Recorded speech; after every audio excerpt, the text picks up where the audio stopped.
Thank you, Mr. Chairperson. My name is Ernst Roets. I am Deputy CEO of Afriforum. 15 years ago, the South African government accepted David Rakase's offer to buy the farm that he was renting from them. To this very day, the South African government has been unable to transfer ownership to his name. Earlier this year, Akkerland Boerdery was served with an injectment order by the Minister of Rural Development and Land Reform and told that they had 7 days to vacate their farms at a compensation of 10% of market value. This, of course, to further Chinese interest in South Africa. This week, Afriforum had to obtain an urgent application in the High Court to compel the South African Police Service to act against land invaders on the land of a Gauteng farmer, Dr. Motori Masirumule. The police simply refused to open Masirumule's case. Mr. Chairperson, expropriation without compensation or below market value shows disrespect for property rights as a basic human right. I only have 10 minutes, so I will keep it short. In my presentation, I will refer to the ideological goals of the ANC-EFF alliance. I will touch on the historical fallacy that serves as motivation for expropriation without compensation. I will explain why willing buyer, willing seller has failed, why this policy would be catastrophic, and why the so-called hunger for land is a fabrication of the ANC-EFF alliance. The ANC and its alliance partners are rooted in Marxism-Leninism. According to its own strategy and tactics documents, the movement believes in a national democratic revolution, which implies that as much power must be centralized in the state as is permissible by the balance of forces, so that the state mechanisms can be used to further the goals of the revolution, which is to move South Africa down the path of socialism, eventually to create a communist utopia. That is why disastrous policies like those of the Soviet Union, Communist China, Cuba, Cambodia, Zimbabwe, and Venezuela are frequently venerated by the ANC alliance, while the policies that have created the world's wealthiest and most harmonious societies are depicted as racist, oppressive policies. That is why upcoming black farmers are complaining that they do not get support from government. This is why already 23% of people in South Africa live on state-owned land, and half of them are complaining about the quality of this land. This is why only 6% of all the land that has been acquired by the current government has since been transferred from state ownership to private ownership. It is regularly argued, and especially in this House, that whites stole the land. This is the single biggest historical fallacy of our time. There are 3 ways in which white people acquired land, namely, the settlement on empty land, the purchase of land through treaties, cooperation, and agreements, and most controversial but least significant, by conquest.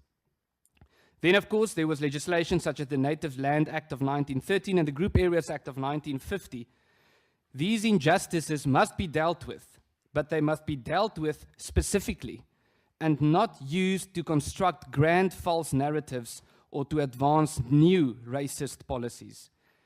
If, however, it is your argument, as we have heard, that ownership of land by whites should be regarded as illegitimate because Africa is the black people's continent, then you should be prepared to join forces with white right-wing fascists in Europe who argue that Europe is white people's continent and that there is no place for black people in Europe.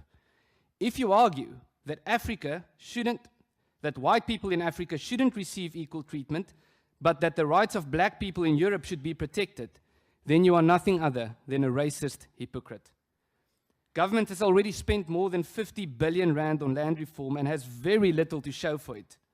The Motlanthe Commission found that a major barrier to effective land reform is government inefficiency and corruption.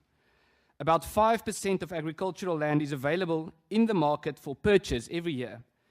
If government had only spent that money on purchasing farms, it would have bought out half of the country's farms by now. But this approach would not comply with the ideals of the National Democratic Revolution, which is why the ANC-EFF alliance prefers a government bureaucracy through which it can exploit complicated processes to enrich itself at the expense of the people. The debate about land reform comes at a time when government could least afford to lose investor confidence. Investment certainty leads to capital accumulation, which leads to more employment and higher productivity. An assault on private property leads to investment uncertainty and economic decline. In 2015, for the first time on record, South Africans began investing more abroad than foreigners invest in South Africa, a sure sign of loss of investor confidence. Claiming that property rights would be eroded and that economic freedom would be compromised in a way that would enhance economic development is like claiming that KFC would be expanded in a way that would ensure that chickens would prosper. Those who are calling for the erosion of property rights have not been able to provide any evidence on why a more aggressive implementation of an already failed policy would lead to anything other than a more aggressive failure. Mr. Chairperson, this is Albert Einstein's definition of insanity, doing the same thing over and over again, but expecting different results. Christopher Hitchens said that whatever is asserted without evidence should be dismissed without evidence. We are now being called to comment on expropriation without compensation, despite the glaring fact that no evidence has been provided as to why this would yield positive results in the first place. But the gratification that the ANC-EFF alliance get from hurting the middle class and the wealthy outweighs the desire to uplift poor people. The problem, however, is that expropriation and the consequential economic collapse will hurt poor people more than wealthy people who will simply leave the country. In which case, you would not only have created a food shortage for all South Africans, but in which case you would also lose your tax base. All available evidence indicates that the hunger for agricultural or rural land in South Africa is largely a myth. Of all the land claims to date, 59% were filed in urban areas. Of all the land grabs in recent years, 84% were in urban areas. South Africans, but black South Africans in particular, are urbanizing at a rapid pace. Of all the people who have taken the effort to file land claims, 93% have indicated that they would rather have money than land. A recent poll by the Institute of Race Relations found that only 1% of people in South Africa believe that more land reform would improve their lives, and 0.6% regard land reform as South Africa's most serious unresolved problem. We should not let this issue be derailed into a racial issue. Unfortunately, the President has already done so when he used the words "our people" to refer to black people. The Deputy President did so when he threatened with a violent takeover if white people didn't voluntarily hand over their land to black people. Minister for Cooperative Governance and Traditional Affairs, Zweli Mkhize, did so when he said that no property of any black person or black group will be expropriated. It has become popular pastime for members of this House to blame every white person for the crimes of every other white person. Now imagine if we had blamed every black person for the crimes of every other black person. If we were consistent in how we evaluate and contextualize history, white people would make claims like black people are murderers only on the basis that some black people have committed the crime of murder, or that black people had to pay reparations for the Bloukrans and Wiener massacres or the extermination of the Van Rensburg tract. We would all agree that such claims would be regarded as grossly racist and intolerably unfair. And I'm convinced that those of you who call for reparations most aggressively do not even know about the Bloukrans and the Wiener massacres or the Van Rensburg tract. Why? Because you are drunk on ideology. It is an ideology not based on historic accuracy, but a desperate attempt to ferment racial hatred and division with the true aim of advancing state power and hopeless socialism under the banner of corrective measures. Yes, you are drunk on ideology, the ideology of the obviously failing National Democratic Revolution. You are drunk on power, since every decision you make is an attempt to gather more power and control into your hands. You are drunk on hatred and contempt, not only for white people, but for the poorest South Africans who suffer under your policies daily and will suffer even more if you continue to destroy the economy and to sow hatred and division. Thank you, Mr. Chairperson. All right.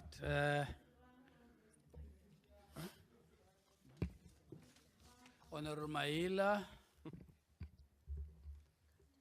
Honorable Kata, Honorable Telezi, Honorable Mampuru, Honorable Mukweli, and then Honorable Sultana.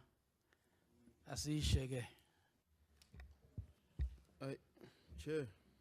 Honorable Mail. Thank you, Chair. Yeah.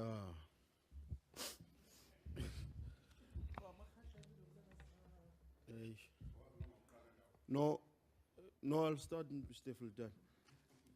You know, there is something that you mentioned, Deputy CEO of Afriforum, when you were saying, you indicated 3 ways in which whites acquired land.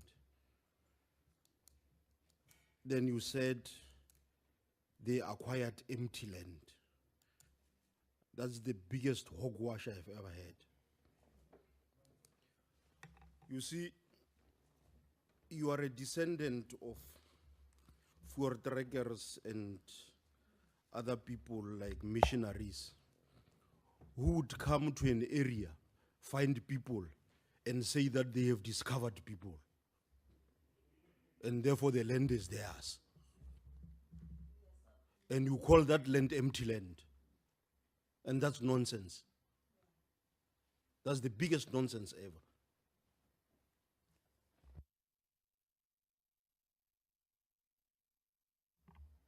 Shall I respond, Mr. Chair, or are there more questions? Let's take next one. Thank you, Chairperson. Chair, I'm not going to stand here and try and incriminate any person that's doing a submission. I haven't ever done it, so yeah. My question is just one on what we are supposed to be doing, clarity. Mr. Roets, what is the solution? Is there a solution? Next speaker, next member. Thank you, Chairperson. You will realize that most of the time I do not comment, and when I do so, I'm very specific. Yeah. But I just have one question to the gentleman over there. Before I ask the question, for his information, I'm a descendant of a man who was exiled, which is my grandfather. And as we speak, I've got uncles who don't have South African ID book because they're not South African. They grew up in exile. And for the first time, I'm feeling the way I feel right now based on your presentation. You saying white people got land because they came here and then they found vast land which was not occupied. And I don't want to ask you as to how many rooms you've got in your house. I believe you've got like 8-bedroom house, you don't sleep in all of them, you only sleep in 1 bedroom. Does it mean the other 7 rooms are not yours just because you don't sleep in them at the same place at the same time? But my question is this that we have written here based on research, or it's out of a very deep anger that you seem to have against the African National Congress and the Economic Freedom Fighters? If you can ask me the question, then maybe I won't ask the rest, but I first want to understand your premises to where do you base all this? Next member.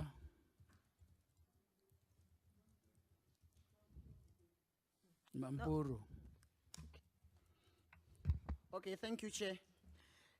Honorable Maila and Honorable Carter have raised what I wanted to raise in terms of the manner in which your forebearers acquired land. You speak about empty land. You speak about the negotiations with tribal leaders. You speak about conquest.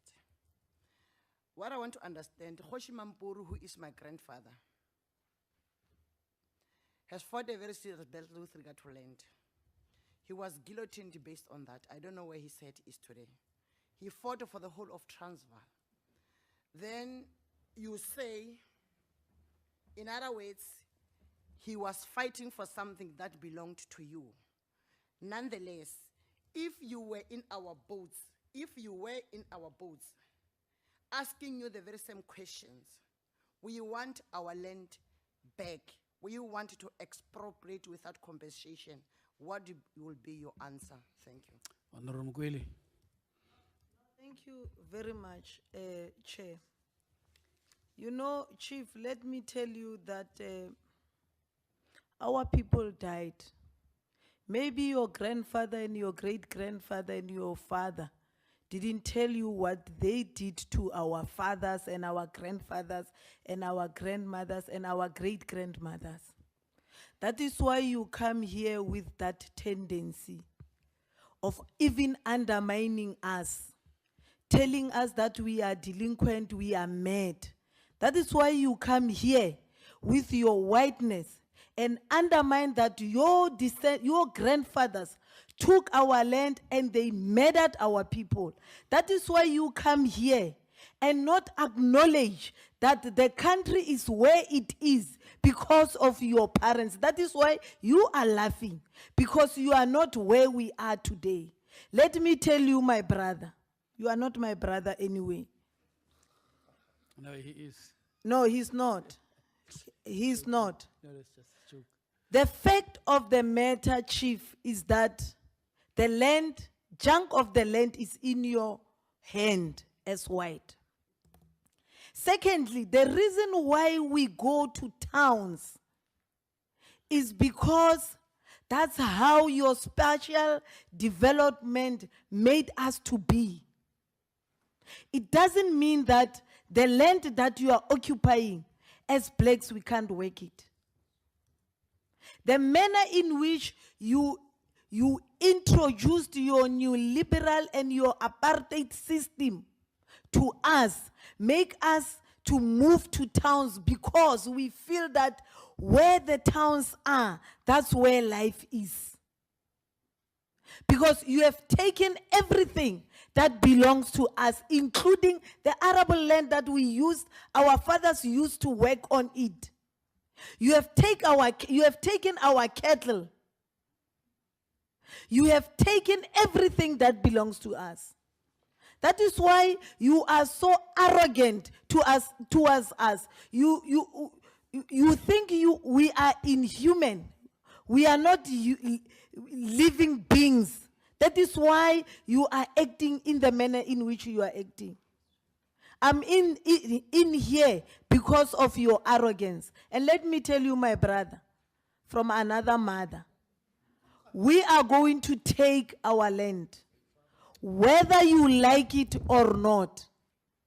The land that doesn't belong to you, we are going to take, that belongs to us, we are going to take it. Yeah. In your submission, you did mention that you are the only food producers. Yeah, it's here. It's in this thing that you have given us. It's in this thing that you have given us. You are the author of this thing. There is a sentence in this thing that you have given us that says, should the land be expropriated, the only people that are going to be compromised are food producers. And those food producers happens to be who? It means you are protecting your own pocket with the expense of us as black people. Thank you very much, Chair. Thank you. Honorable Sultana. Thank you very much, Honorable Chair. And thanks for the explicit presentation. Starting off with the last point, method of land acquisition that you mentioned, conquest. It is with pain to remind South Africans here and now that your grandparents held and conducted 10 bloody wars over a period of 100 years in the Eastern Cape. At the end of the day, 3 million hectares of land in the Eastern Cape is in white hands, and blacks only own 250,000. That's what you achieved. I will not talk about the rest of South Africa. So that conquest is a painful reminder of our past. Now you talk about the Einstein, theory, that doing the same thing over and over again, applying the same method, is not the wisest thing to approach when you're looking for change. Now, you are sending this country back to those kind of wars. Who in South Africa would think that Afriforum is a wise institution when you yourself are saying that doing the same thing over and over again and expecting a different set of results is not the best thing? So that's where you want to send South Africa to. I don't know how many people in South Africa are interested in those wars, which you are advocating for. Thirdly, you seem to be very comfortable to put blame on the current operational failures of the current government. Now, this operation, this process is not about evaluating the failure or success of the current government. Governments come and go, and it could be a totally different government in a couple of months' time, if not a couple of years. Lastly, Chair, I want to thank this gentleman, powered as he is by the minority Afriforum, for the attitude that he has displayed with those contents. You have hardened our attitude that maybe we don't even need a CODESA. We don't even need a court case. The Constitution has to be amended in a matter of months if we've got such people in the country. And then we can go back to war if need be. That's basically where you have sent me from now onwards. I know there is a member of parliament who said, should this happen, there will be civil war. Okay, the Constitution should be amended in a matter of months if we've got such people in this country. We're wasting time by talking. After all, there were no talks for 400 years ago. People were simply murdered. When I grew up, my father didn't own any land on which to produce food for us to eat. The nearest food-producing field was 10 kilometers away. And until he died, we had to walk in the morning to those fields, then chase 9 o'clock at school. At 2:30, we go back there. By the end of the day, we're finished because my father had no milly fields on which to. And you want that to be repeated. You have the guts to come to this legislature to tell us that you want that to be repeated.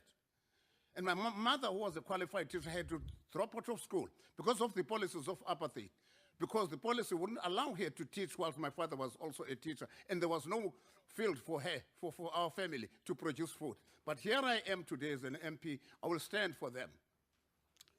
Let's go for the amendment of the Constitution. This talk, Honorable Chair, is a waste of time with such characters in South Africa. Except that the process of Parliament of soliciting and getting the public participating will continue. Yeah. I'll talk to you just one point. I'm coming to Honorable Shivambu.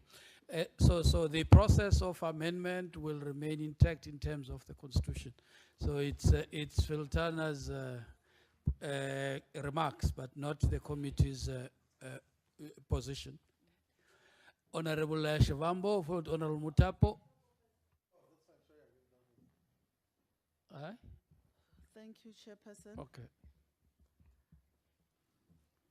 When this gentleman was from Afriforum was trying to present whatever he wanted to present to this committee, he was drunk on hatred of hating black people. Yeah. The insanity he defined, I could see on him. The insanity he defined on the alliance of, so-called alliance of ANC and EFF, I could see on him. And don't come here and misrepresent facts.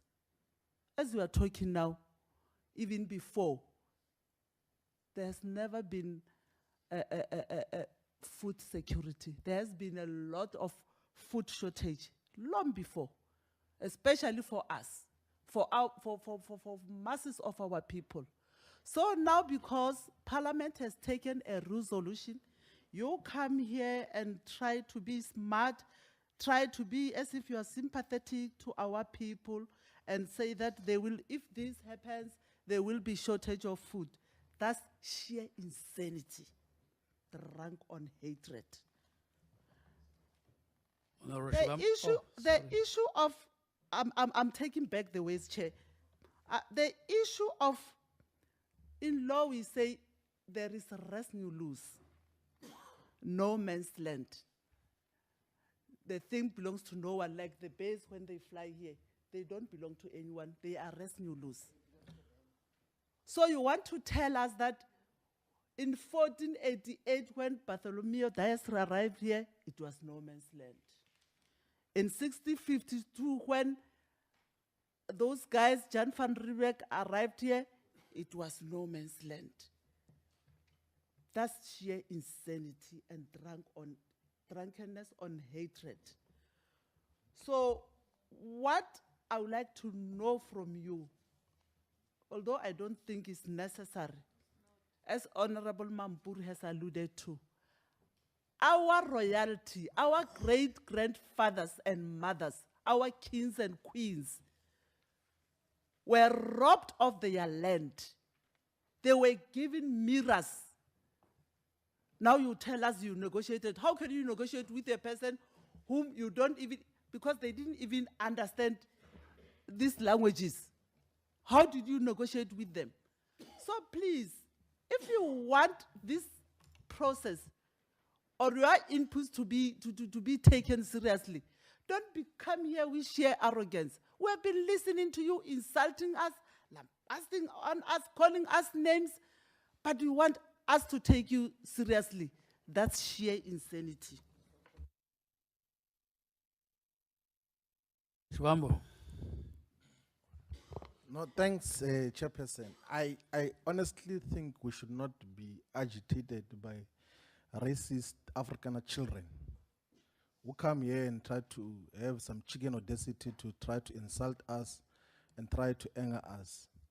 Because that is what they've been doing throughout the public hearings. They've been following us, a group of racist kids from Pretoria who have been following us in the Northern Cape, in KwaZulu-Natal, coming to make threats to us there. Because they had hoped that we're going to react there and then collapse the public hearing process.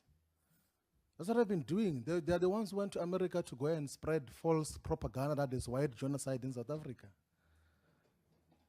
And trying to mobilize the international community against the democratic state. That is treasonous. We have got kids, racist kids, going around saying that there's genocide in South Africa, there must be sanctions, there must be all sorts of limitations that are imposed on South Africa. While we are a democratic country, we'll have to live with these realities that we have amongst us, kids who have been drained in racism. They've been taught racism. They suck racism from the breast of their mothers. That is why every time they think, every time they walk, everything else that they do, it's expression of anti-black racism that they are doing. The fact of the matter is that the white people in South Africa came as a form of colonial settlements. That is a fact. That the land that they are occupying is through colonial settlement. They are settlers here. They even refer to themselves as Europeans. They had boards all over South Africa saying, Europeans this side, blacks this side. It's not us who said that. Throughout their existence, they identified themselves as Europeans. And now when we want our land back, no, we're not Europeans, we're Africans. They do not want to hand back the land back to us. We are going to amend the constitution in order to expropriate land without compensation. And we're not going to be threatened by kids. We're not going to be threatened by children who think that the imperialist powers will intervene. There's nothing that is going to happen about that. The only question that we're going to ask is, are you still threatening us with war like you have been sending those Afrikaner thuggish kids who came to threaten us in the public hearing? Are you still threatening war if we engage on a democratic process to change the constitution in order to expropriate land without compensation? If you're threatening us with war, we're ready. We're more than ready. Honourable Kurenov. Yeah, thank you, Chairperson. I was reluctant to to make a contribution today because I'm part of the white minority in South Africa. But everyone was making a statement and I was feeling it is important. For me, Afriforum acted today as a white, black land first organization. They're definitely not representing the white minority in South Africa. And what you did today was a disgrace for your own organization. And I'm telling you, you will feel that in future. The way you acted the previous months, the way you acted trying to fight for something you believe in, you will destroy yourself. Whether you like it or not, that will happen because South Africans are fair people and they judge, and when they judge harshly. But I do have a question. Afriforum was present basically at 95% of all the public hearings we had across the land. At every forum where I was, Afriforum spoke.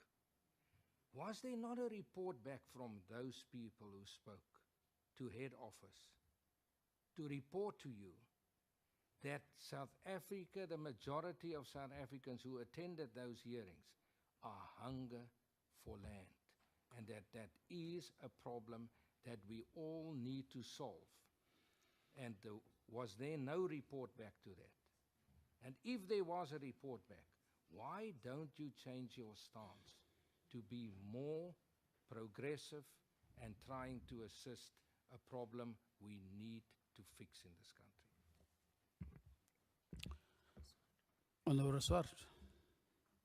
No, Chair, I also would like to add dat ek is teleurgesteld met julle submissie vandag.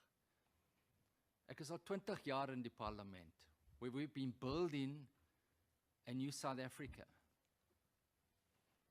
We've been building relations. And I've heard other Afriforum meetings where you have presented. There's not been this arrogance. We are trying to build a South Africa. You are taking us back. En ek maak 'n bepleit met jou vandag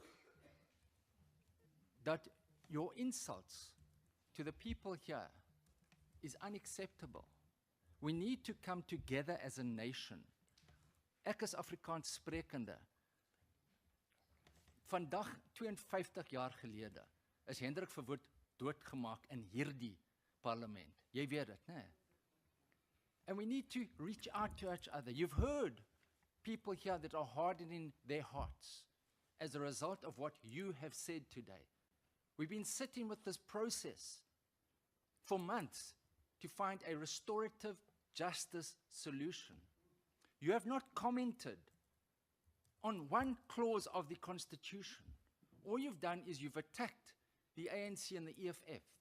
Why don't you comment on the provisions of the Constitution and be constructive so that we can take this process forward? It's exactly the same as Black Land First yesterday, that attacked me as a white person. You've done the same to black people today. And so please, I would plead with you to reconsider your approach. We are called to be peacemakers. Blessed be the peacemakers. We are called, we have a ministry of reconciliation. And I'd urge you to consider your position. Thank you. Honourable Brenbach. Thank you, Mr. Chair. I think that every forum, I'm not going to comment on what the other speakers have said or repeated. I think this is a missed opportunity for you. And I cannot align myself with anything that you have said. Mr. Roets, well, with all decency and respect, your presentation was not part of the subject matter. And therefore, I couldn't stop you. You had the opportunity, and I allowed members to speak, even if it wasn't, they were not supposed to, because the session was for clarity seeking and all that. So I think I would like to close the session here, and thank you. Okay. What? Members, you will not have another chance to reply. Okay. I don't want to be insulted again. Close him out. Yeah. Chair, allow Yeah. him. No, members. Allow him to hang himself. Members. Wait. No. Mr. Roets. Okay. Honorable Chelezi. Honorable Chelezi. Chair, I understand my colleagues and agree with them when they say he mustn't continue. But for one reason, and I hope honorable members would agree with me, South Africa and black people in South Africa, including the whites, they should know that we've got such in our midst, and he must actually come out very clear for the whole South Africa to know what problems we're having. Because he is saying black people don't need land for agriculture. That's what he says. He's saying black people don't need more land than what they've got. Afriforum is calling black people the so-called blacks. That's what South Africa must hear. Give him a chance. As much as it's an embarrassment, let him continue to do so for record purposes and for people to know the true colors of Afriforum. All right, Mr. Roets, right to reply. You have 3 minutes. Thank you, Mr. Chairperson. Firstly, I did not come here thinking that I would convince certain members of this parliament, but I believe that what we can do with our presentation is to try to expose what the ANC and the EFF are doing. Point of order, Chair. I think... Point of order, members. Point of order, Chair. Mr. Chairperson, I'd like to respond to Make sure the that Trump is listening. Make sure Trump is listening. Members, you see now. respond It to is the- right now. You have made your statements. I didn't stop you. He must now make his statement, and we still have presenters to make the point, to make their presentation. No. Continue, Mr. Roets. Thank you, Mr. Chairperson. Mr. Chairperson, there's a very big, important difference between the terms straw man and steel man. A straw man is when you try to attribute things to someone that that person has never said or that that person doesn't believe. When you make a steel man argument is when you try to portray what your opponent is saying as accurately as possible so that you can respond to the actual position of that person. What we've heard in the last 20 minutes are repeated straw man arguments, things that are being said that apparently Afriforum is saying that Afriforum is not saying. There was a list. It's not possible for me to respond to every single straw man argument or every single false accusation about what Afriforum is allegedly claiming. But I will try to respond to some of these things. We can talk.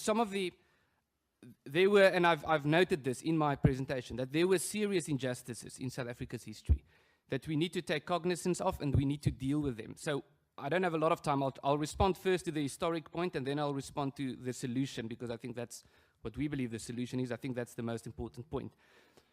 There were serious injustices and they need to be dealt with. But we need to deal with them on a factual basis. I can also tell stories of how my great-grandfather, Sarel Arnoldus Roets, wasn't able to fight against colonialism because he was 3 years old when he was thrown in a concentration camp. He escaped a concentration camp when he was 3 years old. But I do not believe that the emotion that I have regarding the fact that a little toddler boy who, if he had died in that concentration camp, I would not have been born, my emotions regarding that should not determine what my argument should be. The facts should determine what my argument should be. If we talk about, firstly, Afriforum did not say that the entire South Africa was empty land. We didn't say that. We said there were 3 ways in which land was acquired. If you disavow the notion that there was any empty land in South Africa, then you need to disavow a list of things. You need to disavow the fact that in 1884 the commission track went into South Africa and came back and reported that there was a lot of land where they couldn't find any people. You need to disavow the fact that in the diaries of Voortrekker leaders and missionaries and many others, they wrote about how there were certain areas that were inhabited and where groups lived in certain areas and how there were certain areas that were not inhabited. You need to explain what the consequences was of the great Xhosa suicide of Nonkahuse, for example. you need to explain what the consequences of the Mfecane was, where 1 to 2 million people died as a result of expansionist wars. And if you want to surpass all of those, you still need to surpass the geological and biological fact that it isn't possible to survive on more than 30% of South Africa's surface if you do not have the technology to dig a borehole. That is a geological fact. You cannot claim. Do the solutions, the time is lapsed. Just do your solutions. Thank you. I would have liked to respond to the others, but let me go to the solutions, and I'll deal with them quickly. There are 8 things that we believe should be done, and I will go through them quickly. In terms of what this... to the members of the ANC, I did not interrupt you when you were speaking. Yeah, so there were 8 things. There are 8 things that we believe should be done. I'm not calling you a strawman. I'm saying you are committing strawman arguments. There are 8 things. Honorable Mutapo. Honorable Mutapo.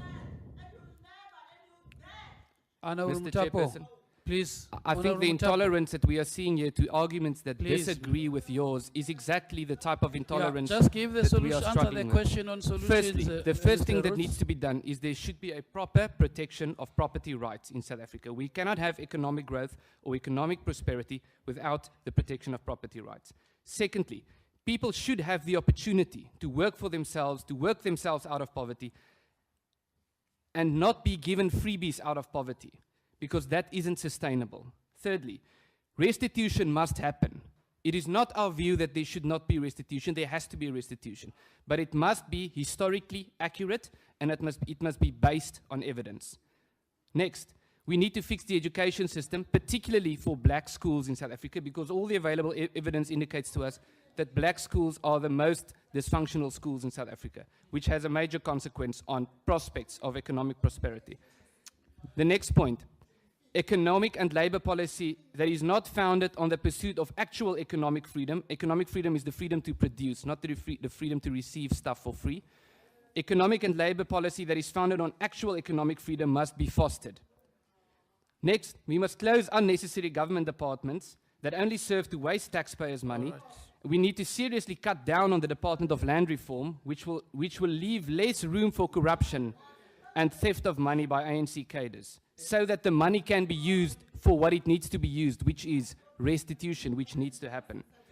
The next point is that title deeds must be given to millions of poor South Africans who live on state-owned land and who are complaining about the quality of that land. And lastly, Mr. Chairperson, we need to free our minds from this notion of equality of outcome and of cultural relativism. The idea that if a particular occupation doesn't comply with the racial breakdown of national demographics, then there could only have been some form of oppression. We need to stop prescribing to people how they should think. We need to stop being angry about the fact that 93% of people who file land claims say that they would rather want money than land. We need to stop being angry about the fact that black people are urbanizing at a higher rate than any other race group. We need to stop being angry about the fact that certain people tend to want to be farmers and certain people tend not to want to be farmers. Once we deal with these issues, Mr. Chair, I'm concluding, then we will be able to move forward. I note the lady from the ANC is clutching her ears because she doesn't want to listen to a solution that is not in line with what her party is saying. No, it's all right, Mr. Thank you, Mr. Chairperson. We want to thank you for coming and making your oral presentation on this process.